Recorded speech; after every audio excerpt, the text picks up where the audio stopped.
with you some early observations from what I've been able to read so far. First, as we reported some time ago, and as the intelligence community disclosed as well, there was an extensive campaign by the Russians to interfere in our elections in 2016. That interference took many forms, but most significantly, it took the form of an effort through social media to divide the country, to push out favorite narratives, to assist the Trump campaign on social media through a massive effort led by the Internet Research Agency out of St. Petersburg. It also embarked on an effort to hack and dump emails from the Democratic campaign of Hillary Clinton, from her campaign manager John Podesta, and other efforts through their hacking and dumping operation to influence the outcome in the election. These efforts, similar to the social media campaign, were designed to help one party, Donald Trump, and hurt another, Hillary Clinton. There were also efforts through any number of meetings between Russians and Trump campaign people to exert influence, a covert influence operation mounted by the Russians that continued during the campaign as well as after the campaign. And I want to make several points about these findings for what we can tell so far from the Mueller report. First, the Attorney General did a grave disservice to the country by misrepresenting significant parts of the Mueller report, by attempting to put a positive spin for the President on the special counsel's findings. The Attorney General is not the President's personal lawyer, although he may feel he is. He is supposed to be the highest law enforcement officer in the land, and he is supposed to represent the interests of the American people. But when the Attorney General gives the perception that the President fully cooperated in the investigation when he didn't, that they provided all the information materials when they didn't, when the President in fact deprived the special counsel of perhaps the single most important piece of evidence, that is his own verbal testimony, that misleads the American people.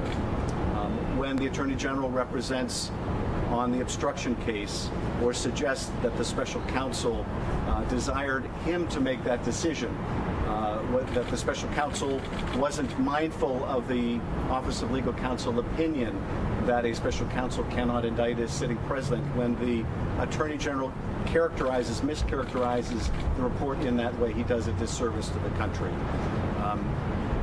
A few things leap out about the substantive allegations on obstruction of justice and the issue of conspiracy. On the issue of obstruction of justice, the report outlines multiple attempts by the President to mislead the country, to interfere with the investigation, to make false statements to the American people, and to urge others to lie to the American people, to urge those of his staff to take actions to further obstruct the investigation, which may have been refused, but they were not refused owing to any goodwill or good motive on the President's part, far to the contrary. That these actions had a material impact on the investigation, that in fact the special counsel was deprived of information, or at least the timely access to that information as a result of things that the President did and said. It made our job, certainly in our committee during our investigation, that much more difficult as it did the special counsel's investigation.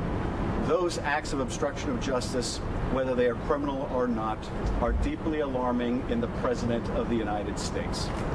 And it's clear that Special Counsel Mueller wanted the Congress to consider the repercussions and the consequences. It is clear the special counsel believed that no one was above the law, and that includes the President of the United States. The Attorney General's actions would make the President above the law, would make the President such that he cannot commit the crime of obstruction of justice. That was not the special counsel's view.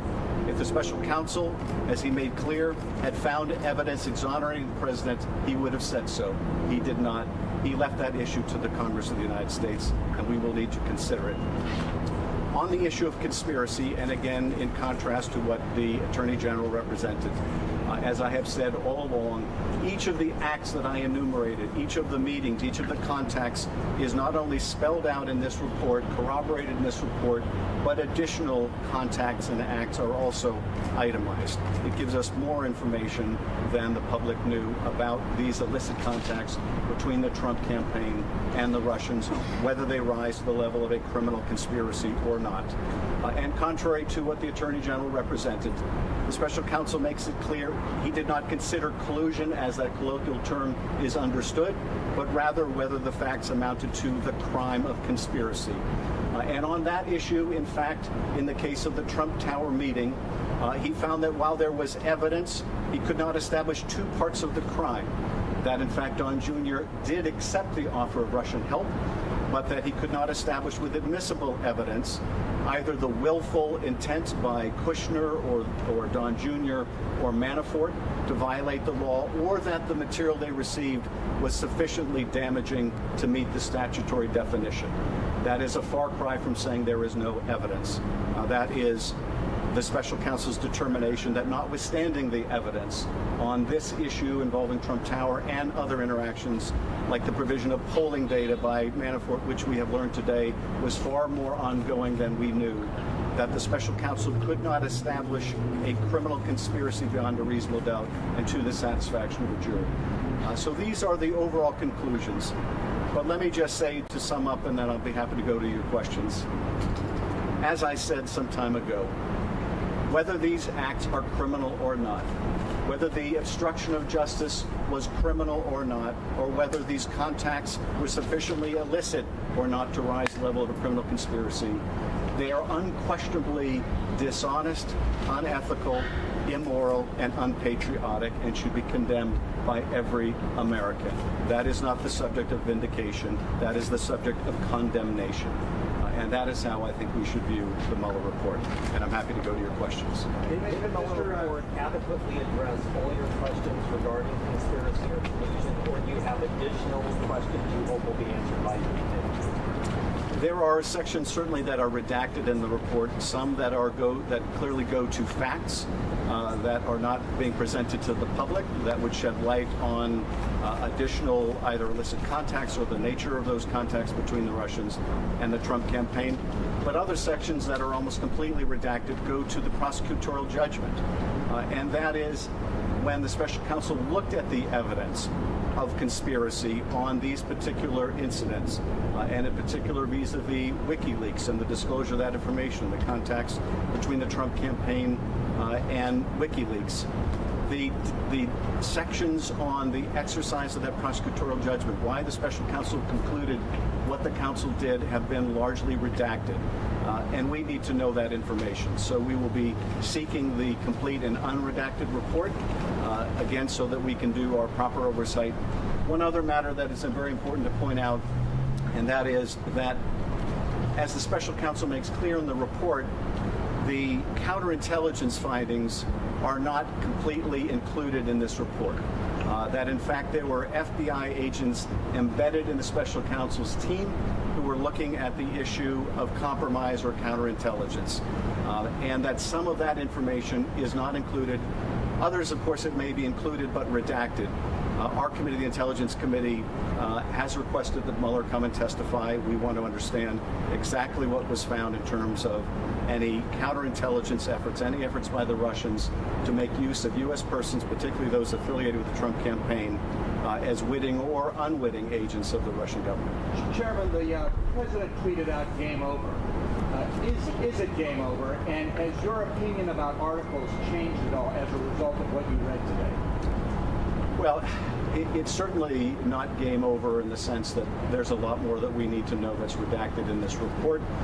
And again, this report only goes to what is criminal or not criminal.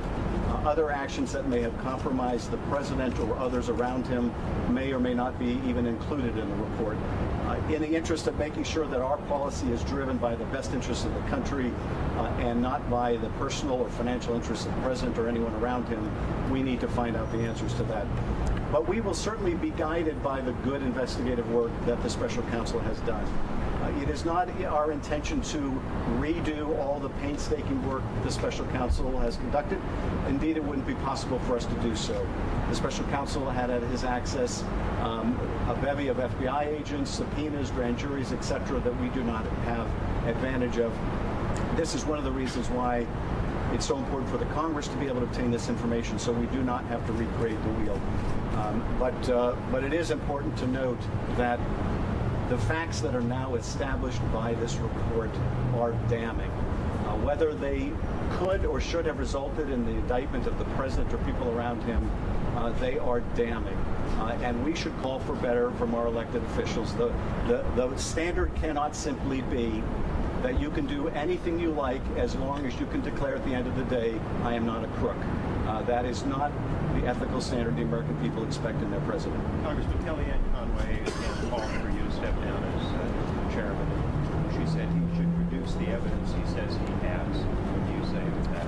Well, Kellyanne Conway clearly hasn't read the report, because if she had, she would see that all the facts that have been alluded to are not only spelled out, but they're spelled out in far greater detail than I have. But look, this is coming from someone who invented alternate facts, and apparently she is continuing to cling to her alternate facts. Has Robert Mueller responded to your invitation to testify, and do you believe that the Attorney General should resign? We've made two requests of the special counsel. First, we've made the request for the counterintelligence findings and the underlying evidence. And it's very important to understand that the Justice Department has a statutory obligation to provide us with counterintelligence or foreign intelligence.